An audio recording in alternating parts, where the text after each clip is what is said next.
Au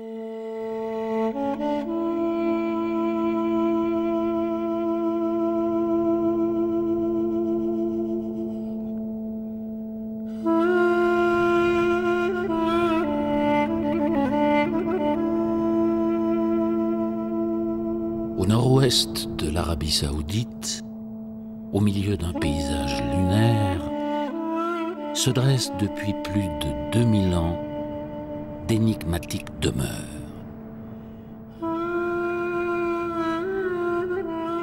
Ces façades rupestres, aux lignes finement ciselées, semblent avoir été arrachées au chaos de la pierre. C'est l'antique cité de Hégra, interdite aux visiteurs pendant plusieurs centaines d'années.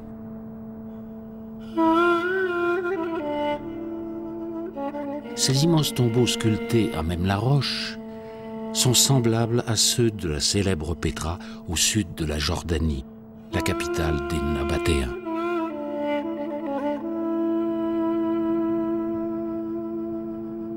Entre ces deux cités, 700 km de désert.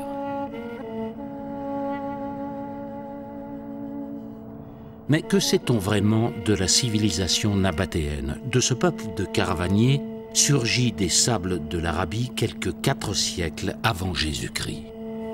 Peu de choses qui permettent de saisir les Nabatéens, sinon les rapports qu'en font à 1 ou 2 siècles d'intervalle Diodore de Sicile et Strabon, qui les décrivent respectivement, donc Diodore comme un peuple de nomades qui est très attaché à sa liberté et qui donc ne construit pas de maison, vit dans le désert et est capable de se débrouiller en allant de puits en puits. Et puis Strabon, justement, qui 1 ou 2 siècles après, nous dit au contraire que les Nabatéens construisent des maisons partout, qu'ils ont des maisons luxueuses, qu'ils adorent s'enrichir. Les auteurs grecs racontent aussi que les Nabatéens avaient l'art de s'enfuir et de se dissimuler dans le désert s'ils étaient attaqués. Mais ils étaient surtout connus pour leurs fameuses caravanes de chameaux qui leur servaient à faire du commerce sur de très longues distances.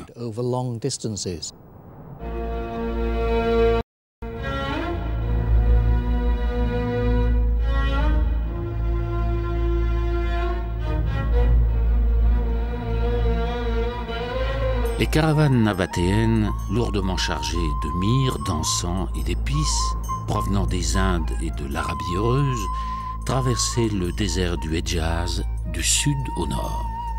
Elles approvisionnaient le monde grec et romain de ces précieuses marchandises, allant jusqu'au port de la Méditerranée, Gaza et la prestigieuse Alexandrie. L'encens était utilisé pour le culte, pour des offrandes aux dieux, mais aussi pour la médecine et pour parfumer les maisons. Ce produit était très recherché et les Romains en consommaient énormément. Les Nabatéens y ont peut-être vu une opportunité pour prendre le contrôle de ces routes commerciales. Mais ce ne sont que des suppositions, car nous ne savons pas ce qui les a décidés à s'installer et à fonder un État. Ils ont connu certainement un succès immédiat. Lorsque les Grecs entrent en contact avec eux en 312 avant Jésus-Christ, les Nabatéens sont déjà réputés pour leur richesse acquise grâce à leur succès dans le commerce. Très vite, ces commerçants nomades, réputés pour l'abondance de leurs biens, firent l'objet de nombreuses convoitises. Pour assurer leur sécurité, ils choisirent un refuge naturel au centre d'un massif de grès rose, très accidenté, au cœur même de la roche, Pétra en grec.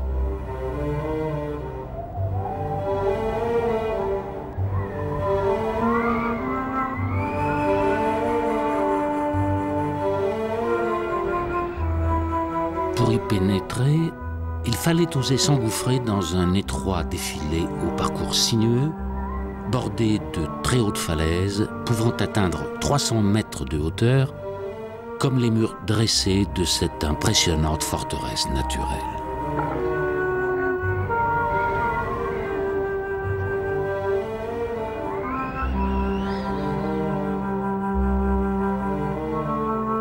C'est là qu'ils bâtirent leur capitale.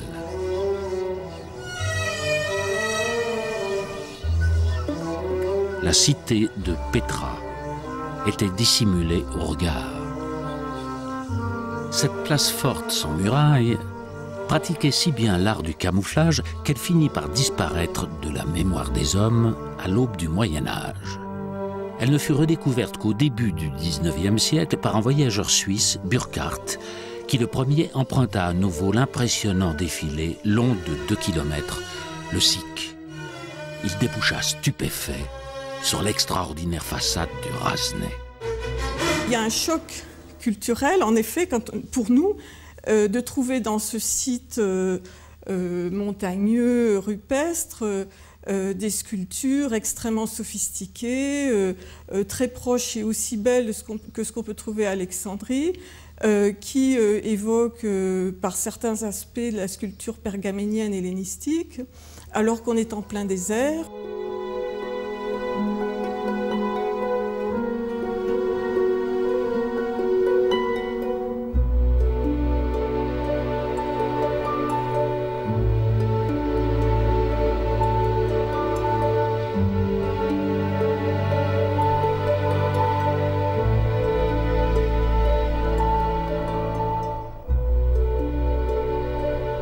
Envoûtés par l'étrangeté du site, les explorateurs de Pétra ont d'abord été accaparés par le nombre impressionnant de tombeaux taillés dans les falaises. Aussi, le lieu a-t-il été longtemps considéré comme une immense nécropole. Pourtant, Pétra était, il y a plus de 2000 ans, une véritable cité, avec ses quartiers d'habitation, ses marchés, ses rues, ses ateliers d'artisans, mais également ses temples, où l'on honorait les dieux nabatéens. C'est un site tout à fait curieux, paradoxal pour l'implantation d'une ville. Les ressources nécessaires à la vie d'une nombreuse communauté ne sont pas toutes réunies dans cette cuvette. En particulier, l'adduction d'eau pose d'énormes problèmes. Le génie des Nabatéens a été d'exploiter les massifs alentours comme un immense bassin de collecte des eaux de pluie. Ainsi, les 92 km² du site sont truffés d'installations hydrauliques. Un réseau de canalisation taillé dans la roche ou maçonné qui conduit chaque goutte de pluie vers des citernes où l'eau est recueillie. Ils se sont montrés là de grands maîtres dans l'art hydraulique. Et peut-être devaient-ils cette maîtrise à leurs origines nomades, précisément, et au fait que dans le désert, il est important de ne pas laisser une goutte d'eau s'évaporer. 3000 monuments ont été répertoriés sur la carte archéologique du site de Pétra, réalisée par Laila Némé. La ville, à son apogée, devait compter plusieurs dizaines de milliers d'habitants. C'est grâce à ces indices que les archéologues tentent aujourd'hui de reconstituer le puzzle de l'histoire nabatéenne. Mais 170 ans de recherche ont apporté plus de questions que de certitudes. Pour preuve, le fameux Rasnay qui orne l'entrée dans la ville et qui reste encore une énigme. S'agissait-il du tombeau d'un roi ou bien était-ce un temple? À quelle époque a-t-il été taillé dans le rocher? Et quelle religion les Nabatéens pratiquaient-ils pour débiter littéralement cette montagne des hauteurs de Pétra, afin de n'y laisser que le symbole dressé de leur Dieu?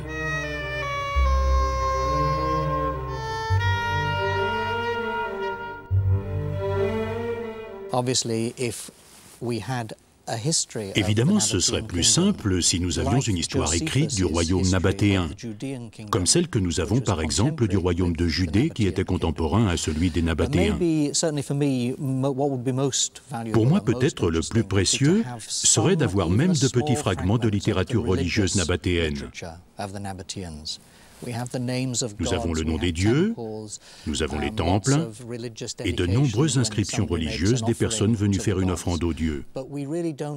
Mais nous ne savons rien de la façon dont les gens priaient et honoraient leurs dieux. Alors même, avoir un tout petit fragment de ce type de matériel, ce serait formidable.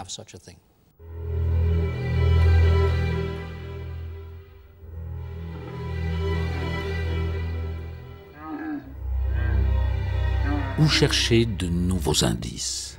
peut-être aux frontières du domaine nabatéen vers le sud, sur l'antique Egra, la porte de leur royaume. Aujourd'hui appelé Médaïn Salé, ce lieu d'où partaient il y a plus de 2000 ans les caravanes nabatéennes est resté vierge de tout regard pendant plusieurs siècles. Médaïn Salé est un site qui a fait rêver des générations d'archéologues. Et il y en a encore beaucoup qui aimeraient bien venir travailler sur ce site parce qu'il est un peu mythique. C'est le site par excellence après Petra, parce qu'il est nabatéen par excellence. Mais si Médaïn Salé est légendaire, c'est aussi parce qu'une fatwa pèse sur le site, une malédiction qui l'a transformé en territoire interdit. La légende raconte qu'autrefois, le lieu était habité par les Tamoudéens, un peuple pervers à qui Dieu envoya le prophète Salé pour les ramener à lui. Incrédules, les Tamoudéens lui demandèrent un signe de sa mission divine. Salé, pour les convaincre, fit un miracle. Il fit sortir du rocher une chamelle. Le jour, empruntant le défilé de Mabraken Naka, elle allait paître dans la plaine. Le soir, elle distribuait son lait en abondance à tous les habitants. Mais plutôt que de se convertir à ce miracle, les Tamoudéens résolurent de se débarrasser de l'animal. Ils fixèrent des poignards dans le défilé qui éventrèrent la chamelle. Elle succomba en poussant des mugissements terribles. Un chamelon s'échappa de son flanc et se transforma en rocher. Alors la colère de Dieu s'abattit sur les Tamoudéens et ils furent tous détruits. Le Coran fait écho à cette légende et aujourd'hui encore de nombreux musulmans évitent le lieu maudit. Ils voient dans les hautes façades nabatéennes les anciennes maisons des Tamoudéens, les assassins de la chamelle miraculeuse. Aussi, le site est-il resté à l'écart pendant des siècles. Ce n'est qu'au tout début du XXe siècle que deux pères dominicains appartenant à l'école biblique de Jérusalem vont redécouvrir Médaïn Salé. Antonin Jossen et Raphaël Savignac sont de véritables explorateurs des pays d'Orient.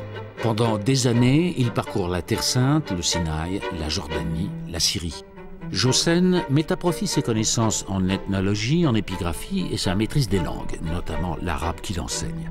Savignac développe ses talents de photographe pour illustrer des ouvrages scientifiques. En 1907, ils obtiennent une mission de la Société française des fouilles archéologiques pour se rendre en Arabie. Le chemin de fer du Hedjaz qui relie Damas aux villes saintes de l'Arabie est tout juste terminé. Les deux dominicains se joignent aux pèlerins qui vont en direction de la Mecque.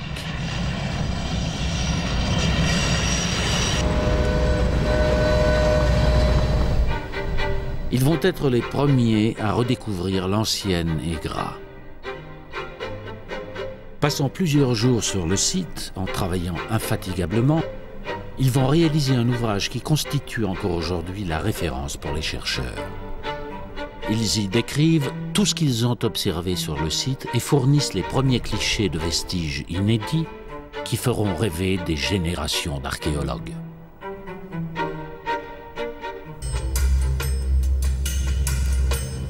Cent ans plus tard, c'est une équipe française qui, la première, peut retourner sur les pas de Jossen et Savignac.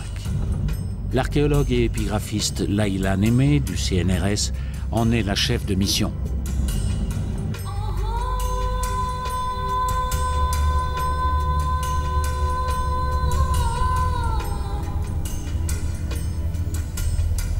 C'est la première fois qu'une équipe étrangère est autorisée par le gouvernement saoudien à travailler sur les lieux. Plusieurs années ont été nécessaires à la préparation et à l'organisation de l'expédition. L'équipe pluridisciplinaire n'a que quelques semaines pour confronter le site aux travaux de Jossen et Savignac et trouver peut-être de nouvelles inscriptions, de nouveaux indices. Loin des falaises rouges et tourmentées de Petra, le site de Egra s'étend au milieu d'une vaste étendue de sable d'où surgissent des massifs de grès jaune. La plupart sont sculptés de tombeaux, sauf l'étonnant Djebel Itlib, où la zone cultuelle a été repérée. C'est là que Laïla commence son exploration, accompagnée du topographe Thomas Arnoux. Les critères d'identification de la présence nabatéenne sur un territoire qui s'est quand même étendu dans sa plus grande extension de Damas jusqu'au Hijaz saoudien sont d'une part la céramique, puisqu'on en retrouve beaucoup sur les sites, d'autre part des représentations architecturales et les représentations de divinités, mais aussi bien sûr l'écriture. Et c'est une l'écriture nabatéenne que l'on retrouve sous des formes quasiment identiques du Sinaï jusqu'à la Syrie du Sud. Donc cette écriture est un dérivé de l'araméen d'Empire, donc de l'araméen tel qu'il était pratiqué dans la chancellerie de l'Empire perse, mais il s'est forgé très vite des caractéristiques propres qui font qu'on le reconnaît immédiatement. Jean-Claude Bessac, le spécialiste de la taille de la pierre, accompagné de l'archéologue Nassera Zaïd, rejoint la zone des tombeaux d'Al-Kouraymat, à l'ouest du site. Contrairement à Petra, où l'érosion a profondément endommagé les édifices, Eggara a été miraculeusement épargné par l'action du temps. Les façades jaillies de la roche portent encore les fines traces des outils des tailleurs de pierre. Alors, par exemple, ici, nous avons d'un côté à droite des sillons qui sont très inclinés et assez espacés, alors qu'à gauche, nous avons des sillons quasiment verticaux et qui sont assez serrés. Donc, qu'est-ce que ça dénote? Eh bien que le partage du travail se faisait entre deux tailleurs de pierre, un qui travaillait côté droit et un qui travaillait côté gauche. C'est d'ailleurs ce qui est très surprenant, c'est dans le monde antique le seul endroit, ici, à Eggara, où on a les noms des tailleurs de pierre. Donc d'ailleurs une considération pour le savoir-faire de l'artisan et disons la place dans la société de l'artisan qui n'existe pas ailleurs, quoi.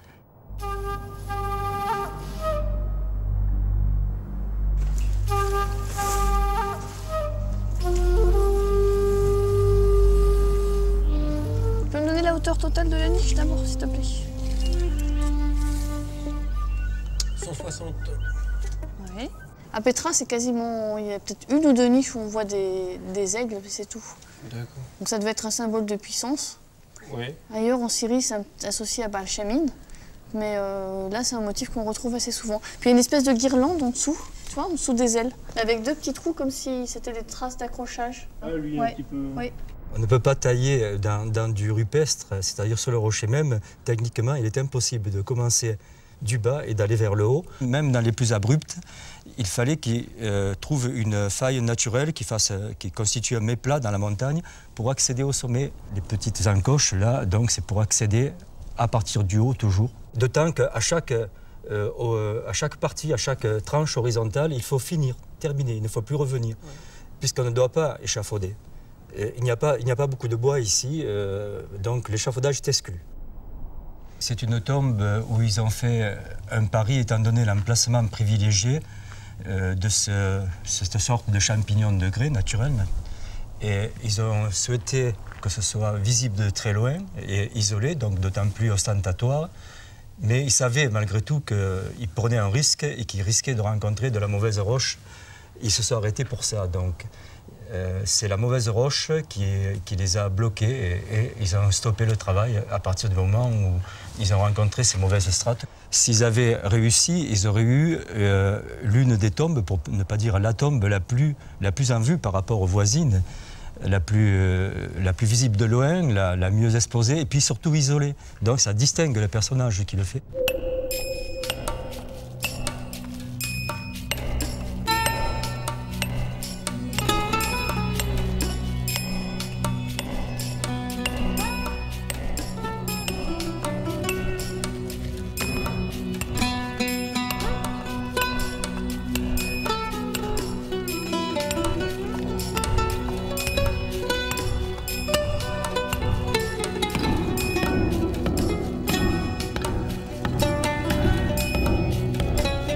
Comment un peuple originellement nomade a pu construire ces chefs-d'œuvre à l'esthétique si particulière? Sur cette question, les archéologues semblent s'accorder. Les Nabatéens se sont appropriés certains éléments décoratifs des cultures de leurs voisins, comme en témoignent les façades des tombeaux.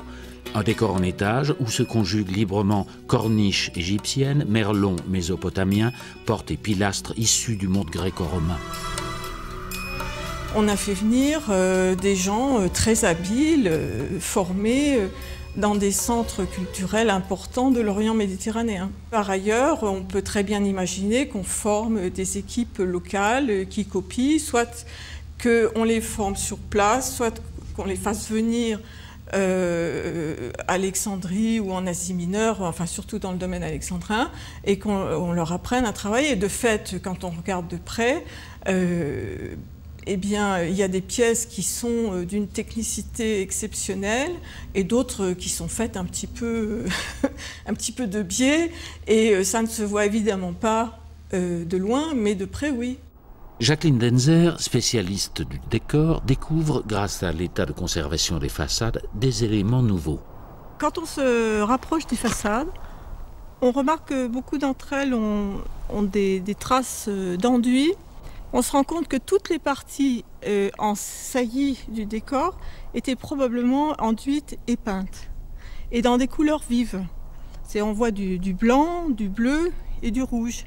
C'est-à-dire que ça donnait un effet de contraste très fort vu de loin, tu vois. Et ça, on remarquait encore plus les plans superposés. Tout ça avait pour but, un but d'ostentation, tu vois, de montrer le pouvoir, la richesse, la puissance de la famille du mort. Ces tombes monumentales étaient donc réservées aux grandes familles nabatéennes de Egra. Pourtant, sur les sommets alentours, une autre équipe, autour d'Isabelle Sachet, vient de localiser de simples trous rectangulaires creusés dans la roche. Il s'agit de sépultures pour les habitants qui n'avaient pas les moyens de s'en offrir de plus imposantes.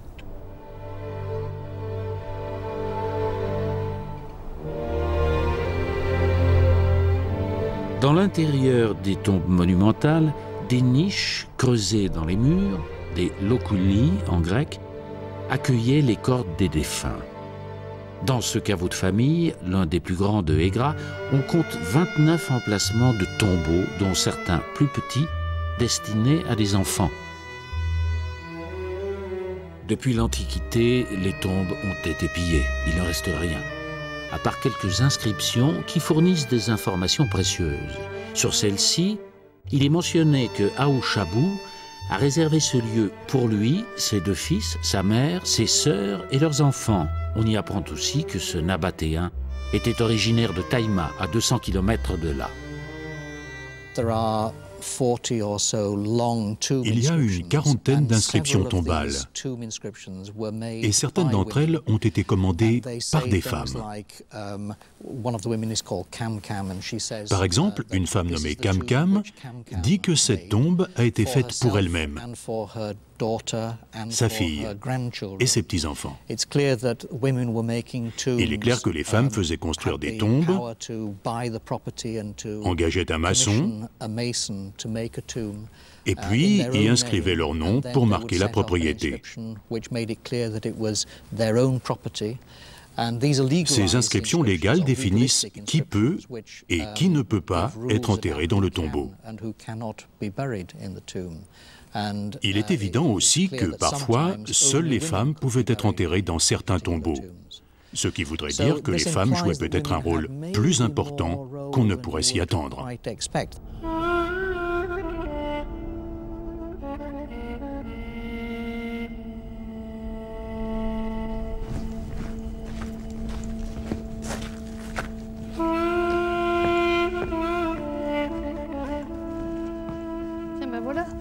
Qu'on cherche. Tu vois, dans celui-là, il y a 2 bétiles et pas un seul. Ouais. Donc, les bétiles, c'était la représentation de la divinité. Ouais, donc, chez les Nabatéens, c'est sous la forme d'une simple pierre qu'on appelle aniconique parce qu'il n'y a aucune représentation figurée dessus. Donc, c'est pas de la sculpture avec des visages, etc. Et donc, chacun des bétiles représente une divinité. Ce qui fait que quand il y en a 2 dans une niche, c'est sans doute parce que ça représente 2 divinités. Ce sont essentiellement des blocs de pierre. Et dans le nord-ouest de l'Arabie, selon la tradition de l'époque, on représentait les divinités uniquement par des blocs de pierre. Il y avait une sorte d'inhibition à représenter les dieux sous forme de statues. Ce n'était pas vraiment un tabou religieux, mais plutôt une réticence de la part des Nabatéens. Cette réticence est devenue plus tard une loi dans l'islam, comme c'était déjà le cas dans le judaïsme. Tiens, regarde Thomas, cette fois-ci tu en as 3. Une grande flanquée de 2 petites. Alors, il y en a toujours tendance à dire que celle du milieu, la plus grande, ça sera Dushara, qui est le dieu principal des Nabatéens, qui a un petit peu une vocation de dieu dynastique. Et puis on peut imaginer que les 2 bétiles latéraux sont ce qu'on appelle les parèdres, c'est-à-dire vraiment les dieux associés à Dushara. Alors là, il n'y a rien qui permet de savoir si celui du milieu et ceux des côtés sont des divinités masculines ou féminines, mais on sait par les inscriptions qu'il y avait des divinités féminines chez les Nabatéens, et notamment une qui porte le nom de El-Ouza, et qui est très souvent représentée avec des yeux et un nez au milieu du bétil.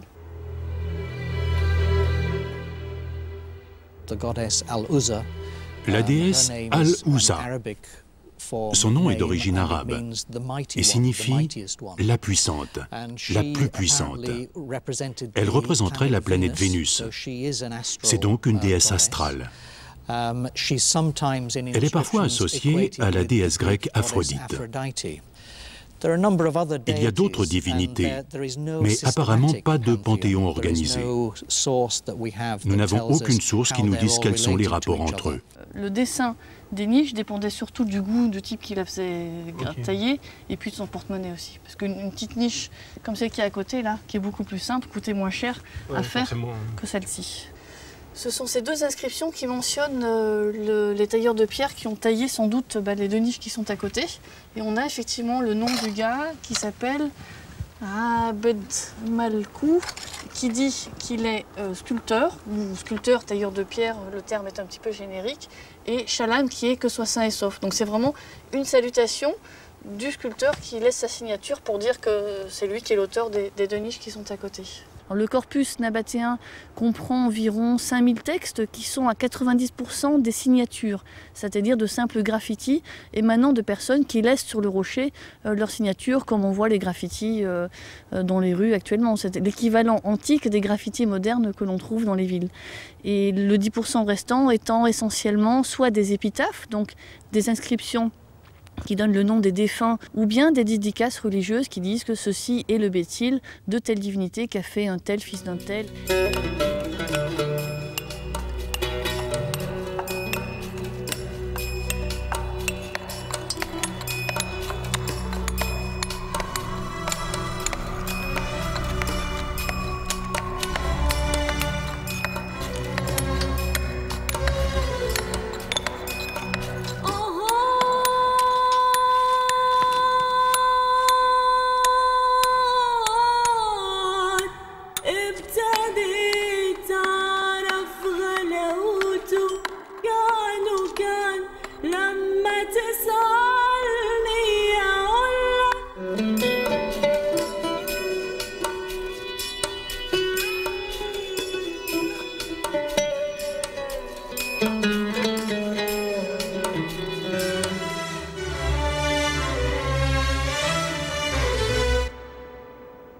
En fait, cette tombe a été abandonnée à ce stade-là parce que l'un des merlons, ce qu'on appelle les merlons, qui sont des degrés de pierre qui sont de part et d'autre de la tombe au sommet, ils en ont cassé un ici et ils ont été obligés d'abandonner cette tombe. Ça montre un petit peu la difficulté de ce type de travail rupestre où on ne peut pas changer les pierres. Une fois c'est cassé, on abandonne le travail. Alors la manière d'extraire les blocs au fur et à mesure, c'est très simple, mais ça demande tout de même une certaine technicité. Il y a une jambe qui est à l'extérieur, comme ici donc, et une jambe à l'intérieur, et le carrier creuse cette tranchée jusqu'à la profondeur souhaitée. Une fois le bloc cerné, comme on les voit, il creuse à la base des emboîtures, on appelle des emboîtures, ce sont des trous dans lesquels on place des coins de fer, et c'est la pression de ces coins qui décolle ces blocs, et ensuite ces blocs sont précipités en bas sur des tas de sable pour pas qu'ils se cassent, pour pouvoir les récupérer. Si les tombes nabatéennes servaient aussi de carrière, que sont alors devenus tous ces blocs de pierre? Cette question obsédante a poussé les archéologues à rechercher des traces d'édifices construits. Grâce à une prospection magnétométrique, une carte du sous-sol a pu être établie. Elle a révélé l'existence d'un véritable tissu urbain, la zone résidentielle de Egra. Une ville est là, enfouie sous le sable et qui attend d'être réveillée. Tout ce qui concerne l'eau.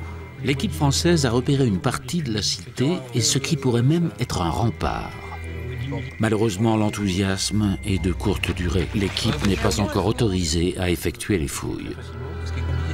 Ce sont les Saoudiens qui réalisent les premiers sondages à l'emplacement présumé de l'antique agglomération.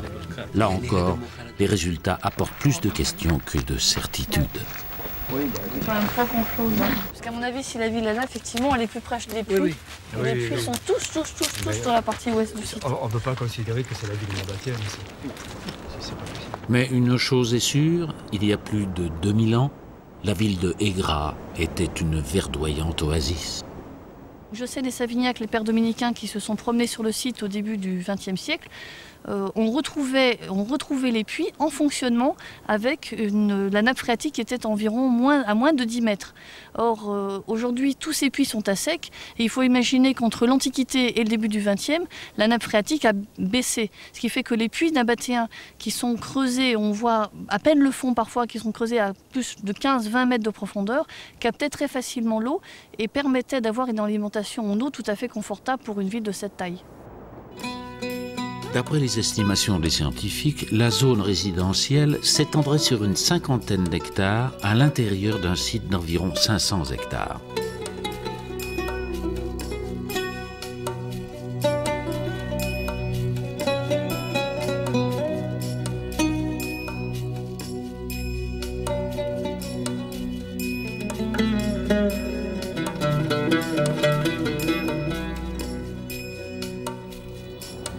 Il y a une sorte de mélange sur ce site d'activités qui sont liées au terrain et d'activités qui sont sans doute imposées par autre chose que le terrain et qu'on pourrait appeler la culture nabatéenne. En effet, dès qu'ils ont des rochers, ils utilisent ces rochers soit pour faire des tombeaux, soit pour créer ces espaces cultuels en plein air, comme nous les voyons à l'intérieur du Djebel Iqlib. Et il y a une volonté d'assurer, de marquer une présence qui est la présence de ces grandes familles nabatéennes qui ont réalisé tous ces tombeaux et pour lequel on revient à des formes de culture qui ont été développées fondamentalement à Petra. Tiens, regarde Thomas, on voit bien la saignée de la canalisation. Les Nabatéens sont allés si loin dans l'affirmation de leur culture qu'ils ont répété dans ces massifs montagneux les techniques de collecte d'eau de Petra, avec ses canalisations taillées dans le rocher et ses citernes pour recueillir les eaux de pluie. Alors qu'ici, il pleut beaucoup moins qu'à Petra et que l'oasis de Médaïn Saleh n'a jamais manqué d'eau. Peut-être que ces citernes avaient une autre fonction. Étaient-elles utilisées à des fins cultuelles ?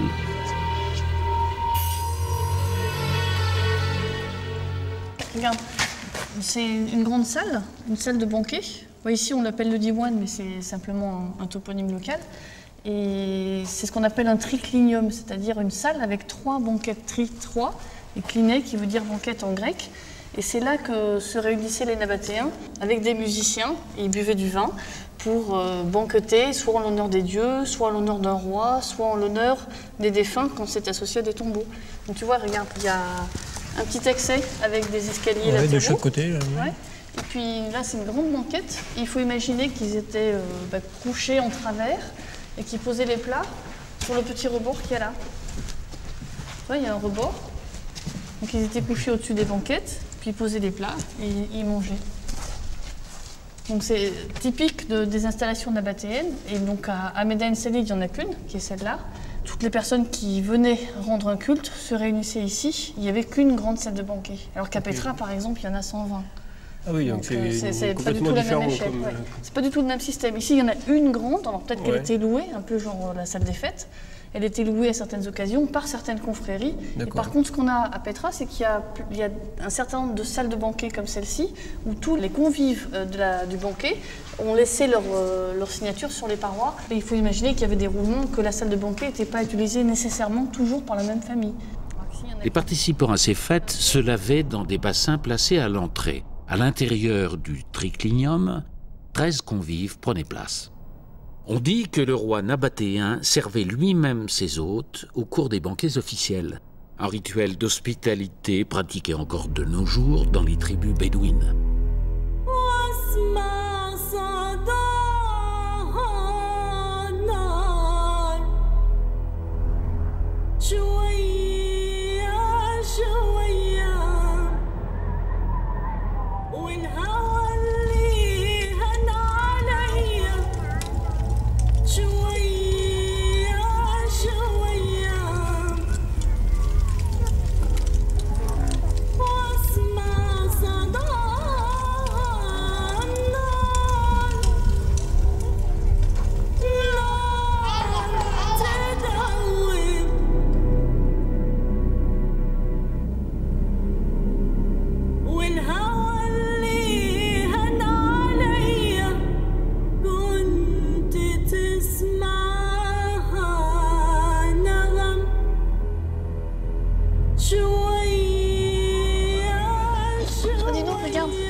T'as vu?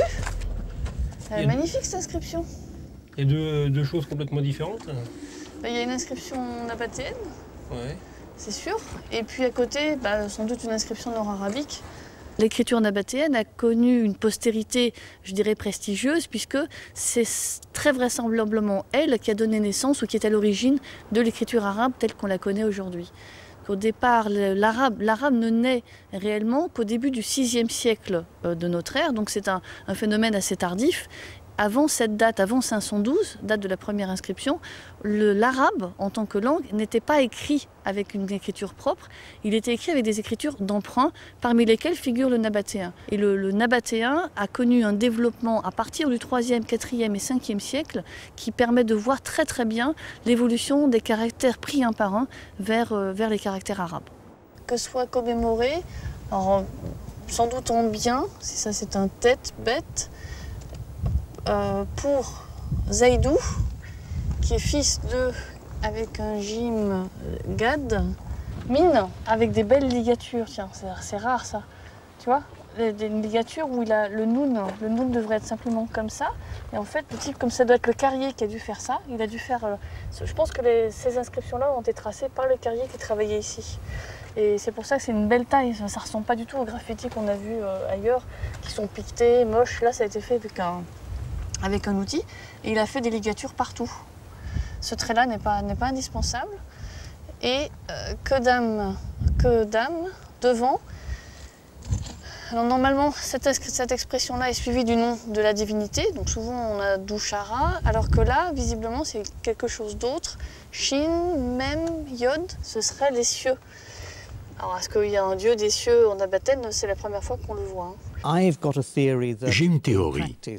La religion nabatéenne se serait transformée en une sorte de monothéisme.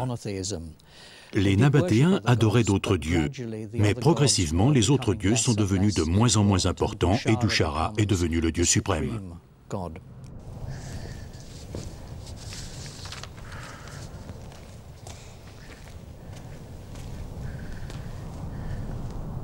Non, c'est une des plus grandes inscriptions nabatéennes du site, à part celle des tombeaux. Hein.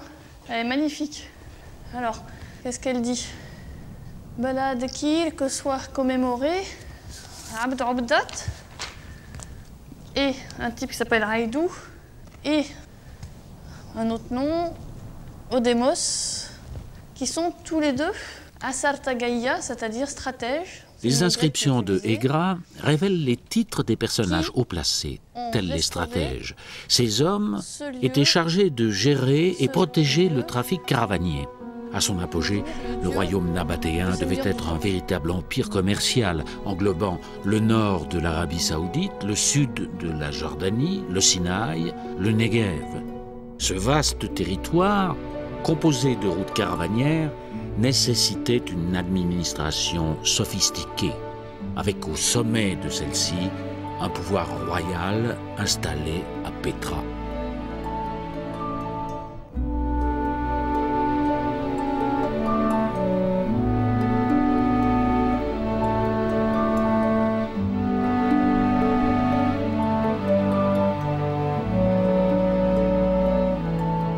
Au-delà des bâtiments rupestres bien conservés, la puissance de ce pouvoir royal apparaît également au centre de l'agglomération de Pétra, où les traces de grands édifices témoignent d'un programme architectural digne des grandes cités hellénisées. De ce Pétra central monumental, on retire l'impression d'un peuple très à l'aise, même qui ne reculait pas devant des dépenses très importantes pour construire de grands édifices publics et religieux.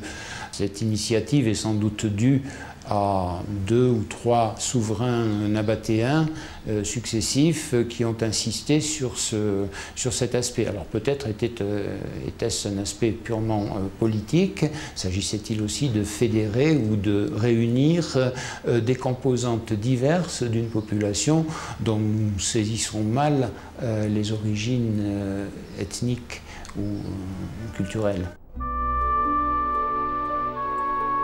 Le célèbre Razné, situé à l'entrée de la ville, est-il la signature d'un roi? Encore très récemment, il soulevait plus d'interrogations que d'évidences.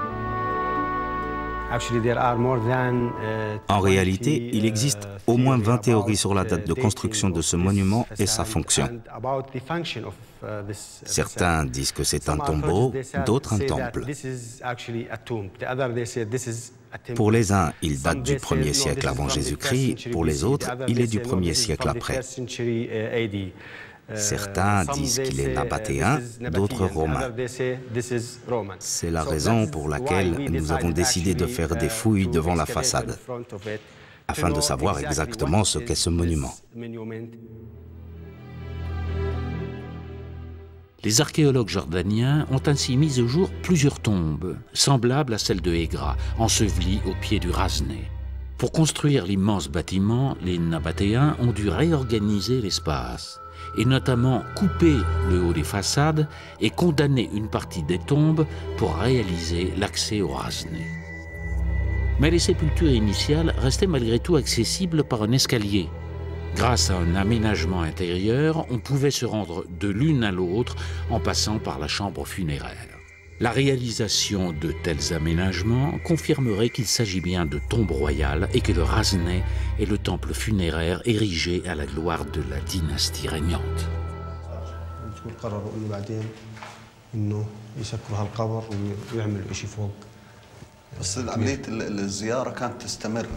طبعا ما هي استمرت حتى بعد ما جهزوا بعد ما جهزوا كان الناس يفوتوا من هناك من برا وفتحوا الباب هذا عشان يزوروا كله والنافذه انه كانت للاضاءه وللاكسجين. Ainsi, les habitants de Pétra pouvaient visiter les tombes et y honorer la famille royale. La mise au jour de ces vestiges et la découverte de céramique et de lampes permettent la datation du bâtiment au 1er siècle avant Jésus-Christ, sous le règne de Arétas IV. À 700 km de là, Layla ramasse sur le sable un petit objet vieux de plus de 2000 ans et qui ramène soudain le souverain nabatéen dans la lumière. Une pièce de monnaie. Ces pièces d'argent et de bronze sont aujourd'hui le seul moyen de connaître le visage des rois nabatéens et la chronologie de leur règne. La présence de la reine sur certaines d'entre elles témoigne aussi de l'importance du statut des femmes dans cette civilisation.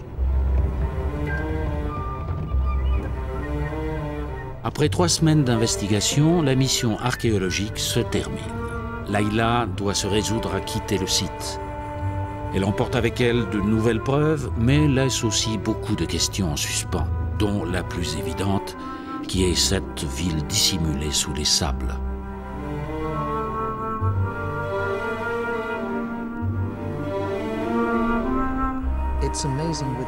C'est incroyable.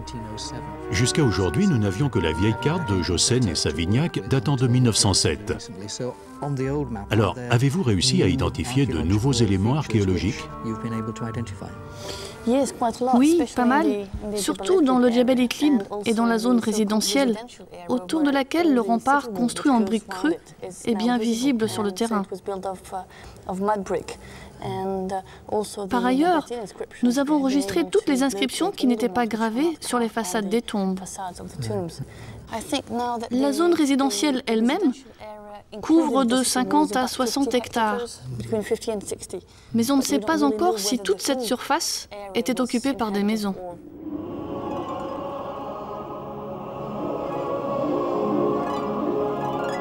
De cette histoire nabatéenne aux contours incertains, une vérité surgit pourtant en 106 après Jésus-Christ. Les murailles du Sikh, qui avaient protégé pendant des siècles l'accès à Pétra, furent impuissantes à retenir les légions romaines de l'empereur Trajan. Le royaume nabatéen devient province romaine. On suppose qu'ils se sont rendus facilement. Il n'y a en effet aucune preuve de bataille lorsque les Romains ont pris le contrôle de l'État nabatéen en 106 après Jésus-Christ. Mais cette hypothèse est tout de même fondée sur un préjugé que nous avons. J'ai un étudiant en thèse, d'ailleurs il est arabe, qui étudie la façon dont l'histoire des événements a été écrite par les conquérants. Et selon leur version, c'est une reddition pacifique qui a eu lieu lorsque les Romains ont envahi la Nabathène.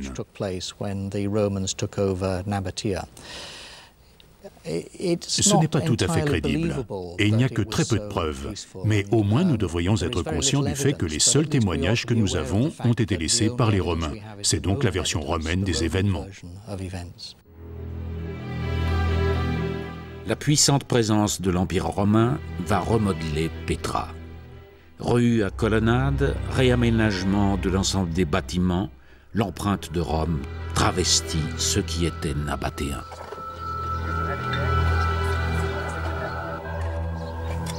L'équipe française qui fouille depuis plusieurs années le fameux Kars el-Bind est au cœur de cette problématique. Le grand temple nabatéen dédié à Douchara révèle un bâtiment très soigneusement construit en grès, revêtu de stuc. Il possédait même un dispositif antisismique constitué de poutres de genévrier, raison pour laquelle une partie importante du bâtiment est encore debout, après plusieurs tremblements de terre qui ont détruit tout le centre-ville de Petra au IVe siècle après Jésus-Christ. C'est tombé ce deuxième temps. Mais les éléments nabatéens se dérobent au profit des traces romaines qui aujourd'hui surgissent des fouilles. Ah, vous l'avez mis disposé. On peut enfin l'admirer. Il ressemble, enfin, ce sont vraiment les traits de Marc Aurèle. Et par contraste, ceux de la première tête, effectivement, évoquent Lucius Verus. Tout à fait. Ainsi, le visage de l'empereur Marc Aurèle, finement sculpté dans le marbre, s'apparente à un autre élément de statue retrouvé quelques années plus tôt sur le site et qui semble avoir les traits de Lucius Verus. Ces deux fils d'Antonin furent co-régents de l'Empire entre 161 et 169 de notre ère. Leur découverte permet de dater le monument romain qui s'est superposé à l'enceinte nabatéenne. Ça devait être énorme. Il devait être 4,50 mètres. 4,50 mètres, oui. Peut-être 5 mètres. Après les événements de 106 après Jésus-Christ, les Nabatéens ont continué à exister. Ils n'ont pas disparu. Et nous avons plus tard, dans le IIe siècle, dans une inscription, le cas d'un individu qui se dit encore Nabatéen. Les gens se nommaient Nabatéens même après la disparition de leur État. On peut donc imaginer la situation d'un peuple dépossédé de son royaume, qui est encore conscient de sa noble histoire et de ses traditions. Peut-être qu'ils croyaient encore en la restauration de leur royaume, mais ils n'ont rien tenté pour le reconstituer.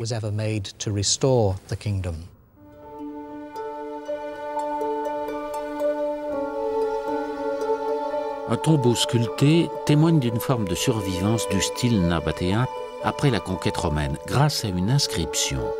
L'une des seules retrouvées à Petra, permettant de dater le monument et d'identifier le défunt.